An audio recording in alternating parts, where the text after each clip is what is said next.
how absurd it is that on an issue that affects each and every one of our constituents, whether they drive their own car or take the bus or a train powered by diesel, that not one government backbencher sought to catch the chair's eye in order to make a speech, either to defend the government's plan to increase fuel duty this September, or perhaps even to have the backbone to stand up and oppose it. Not one backbencher.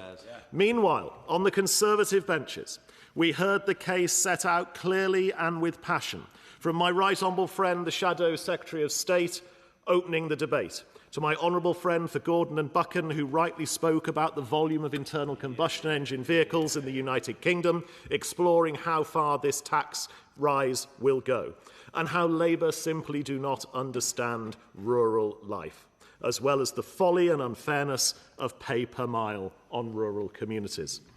My honourable friend for North Dorset rightly identifying the absurdity of the government preferring to import oil rather than use our own resources in the North Sea. And the point, a very accurate one I recognise in my own constituency when it comes to the fuel finder, of the scarcity of filling stations in rural communities. And I accept that we've had a bit of a trade-off on constituency sizes this afternoon. In my modest 336 square miles in mid-Buckinghamshire, I can think of only 8 filling stations.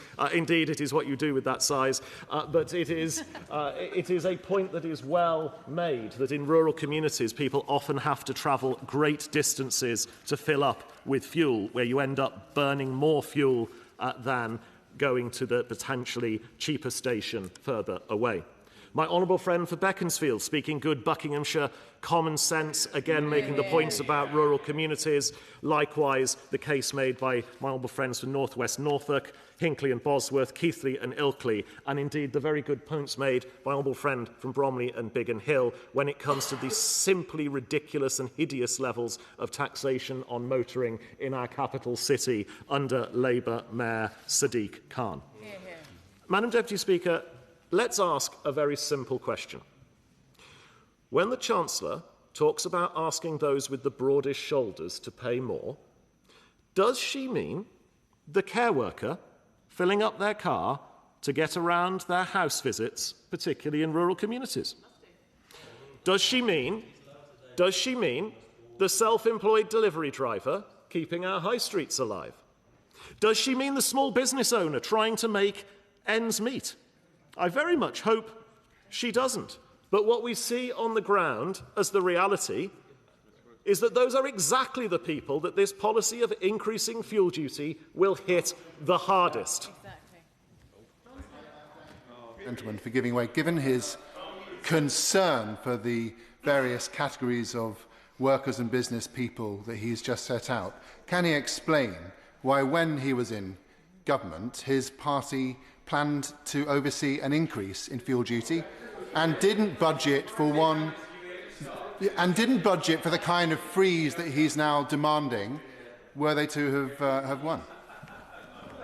The honourable gentleman is late to the debate, and we've been around that a few times over the course of this afternoon. The record of Conservatives in government was to freeze council tax, was to freeze fuel duty, and indeed cut it when we saw the Russian invasion of Ukraine in 2022. Conservatives stand on a proud record of keeping fuel duty down, freezing it and cutting it. It is his party in government that is going to increase it on hard-working people this very year.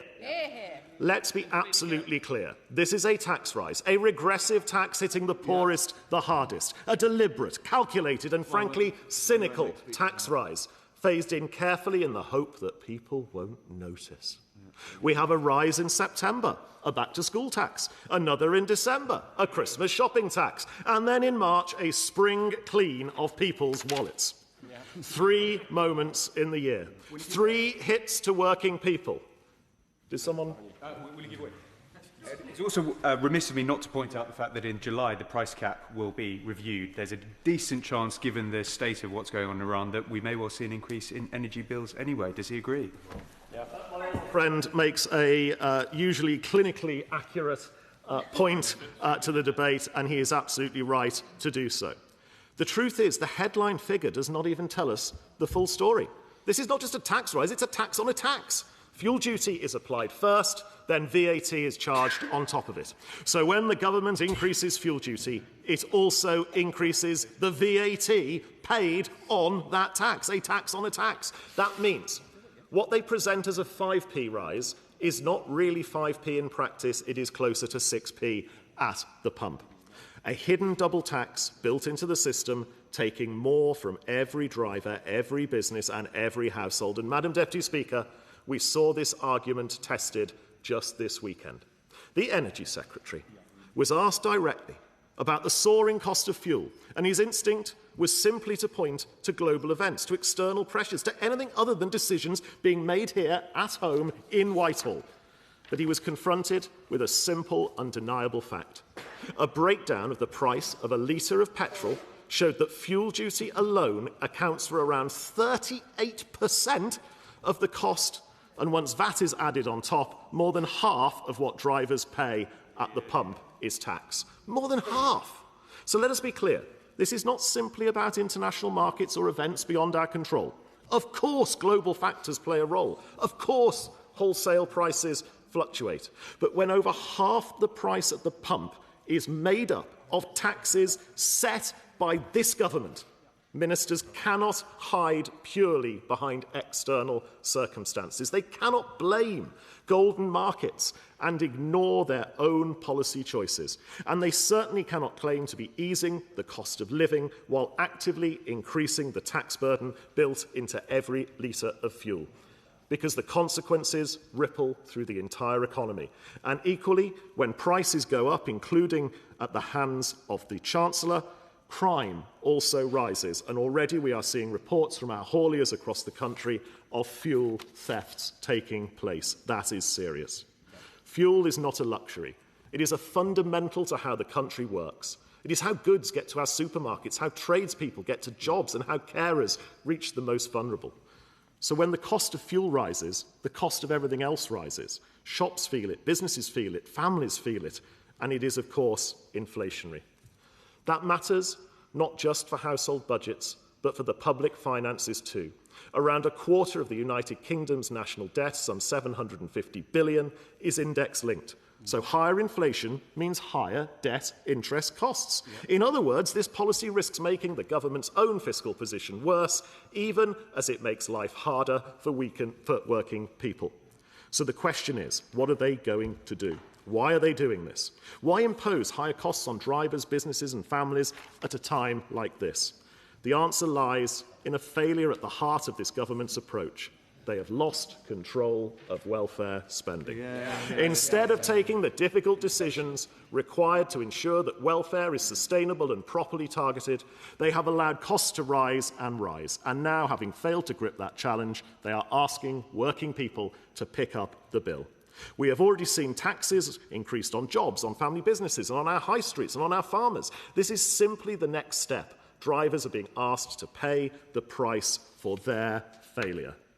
So, Madam Deputy Speaker, there is a different approach.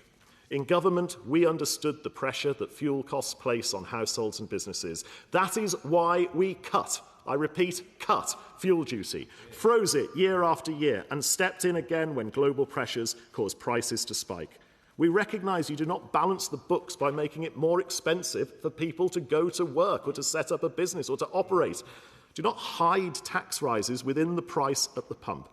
And no one can create a system where people are taxed twice, once through fuel duty and then again through VAT applied on top, and call that fair.